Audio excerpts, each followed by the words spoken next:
Join me as I sit the driftwood throne and dine on the sea snake's ears!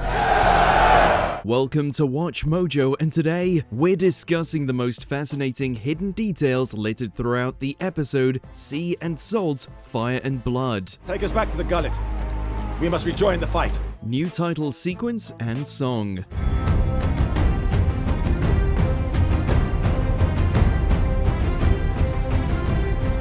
If you haven't watched this show since Series 2 aired, you may have forgotten all the intro's details. Now you can spot a variety of new scenes added to the opening tapestry. This includes the Battle of Rook's Rest from Series 2, shown by the gold and red dragons, alongside the dragon seeds, the common people who become dragon riders. Longtime viewers might also find the music jarring, as it features a whole new intro section with heavier drums.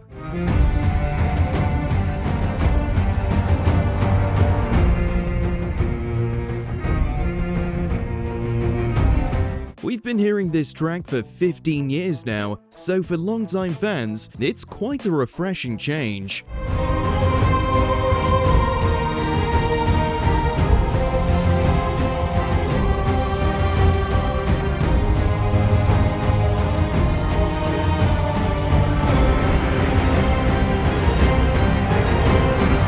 Lannister Lions. Any fan can tell you that the sigil of the absurdly wealthy House Lannister is a golden lion roaring on a red coat of arms. This is likely inspired by the real English coat of arms, 3 golden lions on a red background. Unlike the English, lions are native to the Lannisters' homeland, and they even use them in battle. In the books, we're told there used to be way more of these menacing cats roaming the Westerlands. Additionally, during Cersei's childhood, she saw quite a few caged lions at Casterly Rock. In House of the Dragon, we learn that they actually used them in war, akin to how the Starks may use direwolves. Otto's nephew. What is the weather to be today, bold John? Raining piss or shit from the looks of the messenger. You should all be familiar with Otto Hightower, the father of Queen Alicent, and a major factor in starting the war. In this episode, we're introduced to his nephew and the current Lord of Hightower, Ormond. Lord, my Lord Hightower. I bring urgent word from King Aegon. King, is he now? He's barely been mentioned, and this is his first appearance, but we already know quite a few things about him that aren't explained here. We learn a couple of traits of his, like his aversion to smells and his general indifference to whoever is king, despite being one of the Greens. So Aegon's dead then?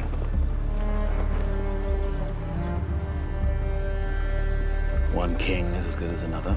As House Head, he's one of the most powerful people in the realm, being sort of a Tywin Lannister equivalent. Mayhaps the weather will hold.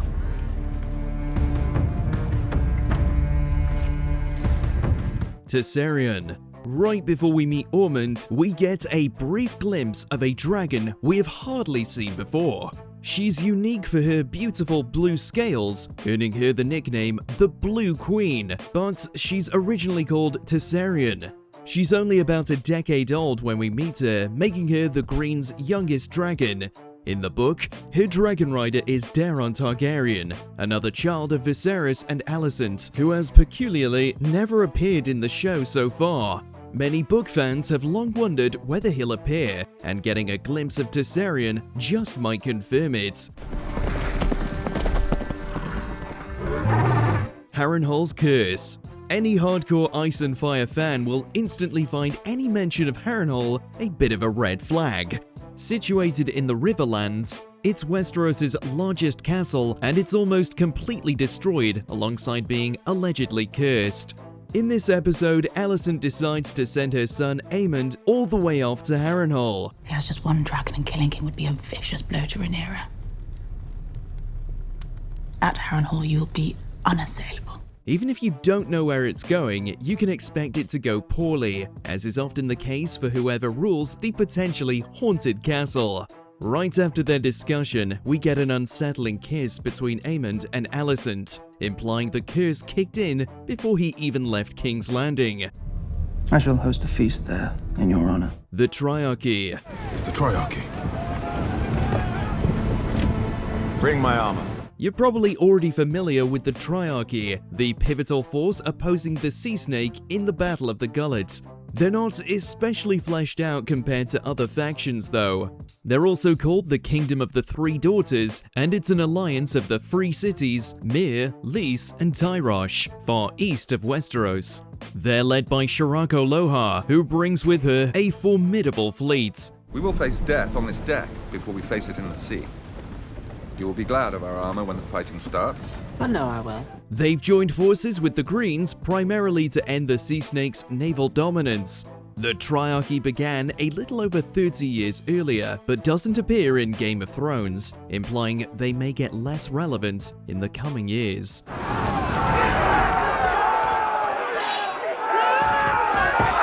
Sheepstealer's story.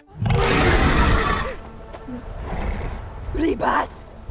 Véala, Dios! It would have been impossible to miss Sheepstealer's disastrous attack, which saw the dragon claim many of their own team's lives. They're ridden by Rhaena, Daemon's daughter, who is capable of taming them. Sheepstealer is a wild dragon who calls Dragonmont his home, born around a century before the series. After hatching, he ended up living in a cave for decades, meaning he's not used to humans, explaining why he's such a nightmare to control. Sheepstealer! Down!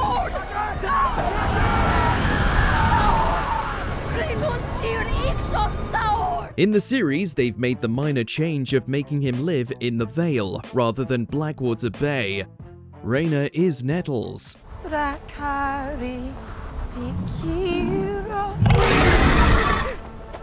One character book readers can get a bit fixated on is Nettles, who some theorize could be a shape-shifting child of the forest, alongside the Starks' later servant, Old Nan.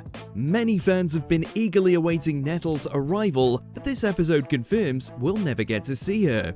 They've opted to replace her with Rhaena, who now rides Sheepstealer, which is a bit of an interesting decision. Sheepstealer! Down! God! This is primarily because Nettles tames her dragon after weeks of efforts, but Rhaena hasn't managed this feat. She was likely removed to make things simpler, but it could confirm the theories of her being magical, as the TV shows heavily cut down on the book's magical elements. Star Trek influence. A treasured piece of cinema is The Wrath of Khan, the second ever Star Trek movie.